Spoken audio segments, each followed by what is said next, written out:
Hello guys, good morning, good afternoon, good evening. Presenting one of Croatian's delicacy. It's called gra. And dito sa dish nila na to, parang same lang siya. Nagluluto tayo ng munggo.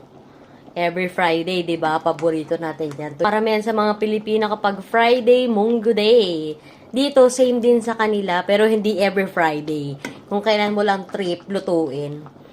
And ang sahog netong gra na to, sausage, merong pepperoni, and merong bacon.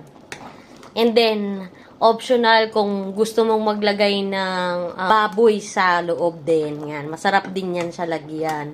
And then, para makumpleto yung perfect taste ng gra, meron silang nilalagay na pack for gra talaga. I'll show you.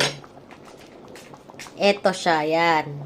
Gra and bariba. Di ko alam kung anong meaning ng bariba, pero alam ko gra kasi yung gra, yung beans. Yung beans yan. Ayan. Ayan siya. One of their delicacy here in Croatia. Guys, napakasarap nito. Napakasarap netong dish nila na to. Pag natikman nyo to, magugustuhan nyo din to. Ayun lang guys. Thank you so much for watching. Please like and share. Uy, sarap. Kainan na. Ciao!